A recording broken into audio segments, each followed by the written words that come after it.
Hello and welcome back to another video.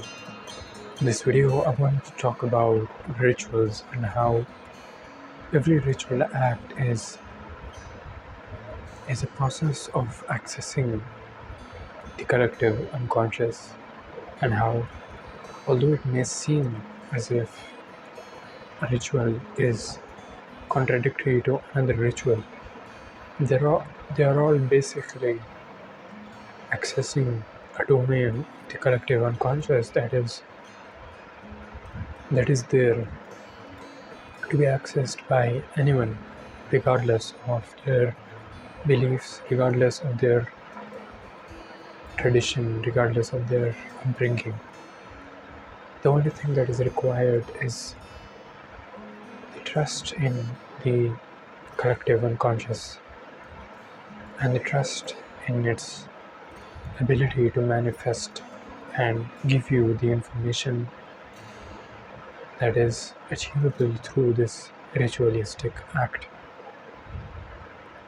The conflict that we see here in this world on a day-to-day basis, the conflict that arises among religions and religious groups, the conflicts that arise due to a certain belief or a certain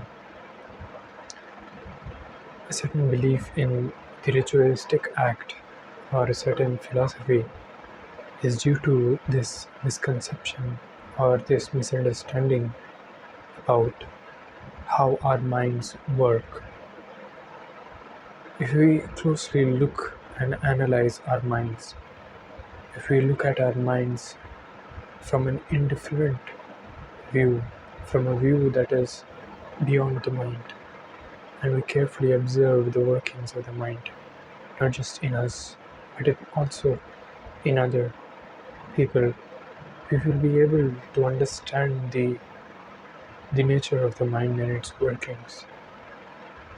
Now, suppose a person wants to build a building, he wants to be a constructor, he wants to be an engineer.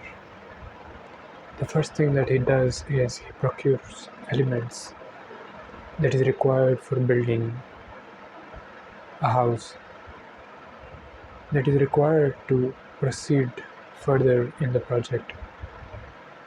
He will also need to acquire the knowledge that is required about how the different elements of this construction work together. He will need to be able to manage the labor, the cost, and the efficiency of the whole process of building the house. And the more he experiences this project, the more he does more and more of these projects, the more he will start to uncover something from the collective unconscious, and the more he starts to gain knowledge and experience about certain things, he'll start to think in a certain way and generate thoughts that are relevant to his project, that are relevant to his aim of building houses. Similarly, a ritualistic act is performed first through the knowledge of how to perform a ritualistic act. This knowledge is gained through the priests of the traditions. The different rituals that we have an effect on our minds because we are connected to the universal mind. The effect of the ritual is same for every person who is performing the ritual. The ritual, whatever it may be, is kind of a process or a way into the collective unconscious, and the effects are seen and felt similarly in all the people. Now, if we look at different traditions, we see that people are created like-mindedly only if they follow certain similar rituals. A writer who has made writing his ritual will be able to relate with another writer who has been writing for a while. Hence, They are accessing a domain from the collective unconscious, and they will be able to relate with each other and generate similar thoughts. Similarly, a person who is performing a certain kind of ritual over and over again will be able to relate with the person who is performing the ritual over and over again. And somehow, to him, those who don't perform these rituals, it seems to him as if they are strange and they are outsiders. In this manner of following again and again and doing a ritualistic act again and again will lead a person to unfortunate delusion. It will create divisions among the psyche of the mind. It will make the mind impure. It will make, instead of making yourself flexible and have a range of the whole collective unconscious, you are limiting yourself to a certain domain and to trying to achieve this goal of always accessing this part, this domain. Now, what happens to a person who awakes? What happens to a person who has access to the whole of collective unconscious? The person who has access to infinite knowledge that comes from the collective unconscious is awake. He is able to look at the direction that a mind is capable of going. He is able to see that everybody is accessing a certain part of the collective unconscious. And to him there is no contradiction, there is no feeling of contradiction between these acts, because all of them are accessing a certain part. A few of them, however, realize the mistake that they are making, realize that the limitation that they are putting themselves is a limitation. They do not want to stagnate themselves and access only a certain part of the collective unconscious. They strive for infinite knowledge. They strive to gain and generate experience of different kinds. Suppose if we consider this process of ritual as a systematic act of gaining experience of the unconscious, if we consider this ritual, whatever it may be, whether it be a fire ritual or whether it be invoking a mantra to invoke a certain deity, or whether it be a prayer of a certain kind to a certain deity, or whether it be prayer to, to a god that is supposed to be one.